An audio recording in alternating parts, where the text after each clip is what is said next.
Catholic Relief Services and its national partners on Monday brought together key stakeholders at the Ozone Bay Hotel to assess progress under a major European Union-funded initiative promoting disability inclusion across the Gambia. The workshop forms part of a 30-month project aimed at empowering children with disabilities through education, technology, and play.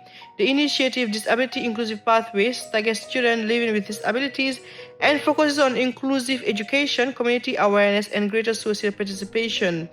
Introducing the workshop, CRS project manager Sidina Aliu Jaju outlined the scope of the program implemented in partnership with the Gambia Federation of the Disabled, the National Organization for Disabled and Orphans, and Special Olympics the Gambia. Jaju added that 120 health workers from major hospitals in Kanifing, Brikama, and Ferefenya have been trained to better identify and support children with impairments at the community level.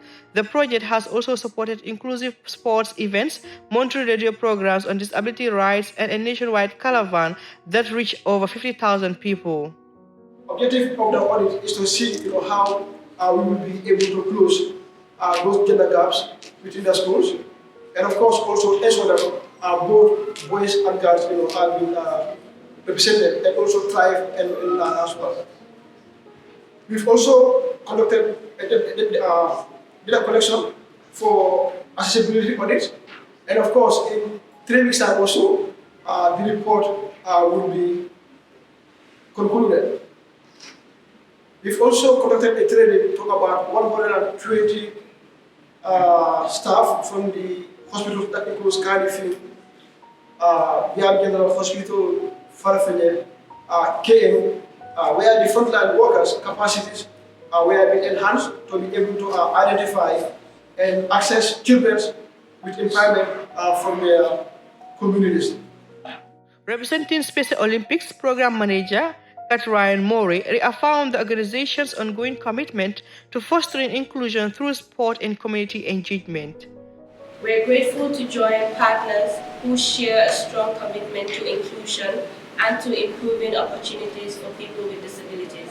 At Special Olympics, we see every day how individuals thrive when communities remove barriers and create space for participation, dignity, and empowerment.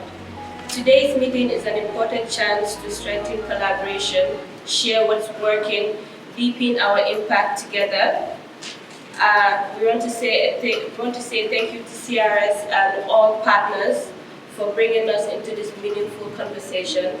I wish us all a productive and engaging session. Thank you. For his part, Seni Kamara of the Gambia Federation of the Disabled placed the discussion within a global human rights context. He reminded participants of the Gambia's obligations under international conventions and its own Persons with Disability Acts of 2021. Talking about disability, former speakers have already given you a summary of what the project is. The implementation of this project also takes cue of the fact that disability has been with us since day immemorial. But when we summarize the UN stand by establishing protocols, establishing documents that we need to follow to address issues of disability around the world. They said we will start with one of the principles, and that is equal opportunity and full participation of persons with disabilities. The session brought together representatives of organizations of persons with disabilities, civil society groups, government offices, and academia. Participants review legal frameworks, discuss children's rights, and examine next steps to strengthen disability inclusive systems nationwide. Organizers say the workshop marks an important milestone in ensuring that disability inclusion becomes a permanent, sustainable part of the Gambia's education and social protection structures. The project continues to roll out activities aimed at empowering children with disabilities and promoting equal opportunities across the communities.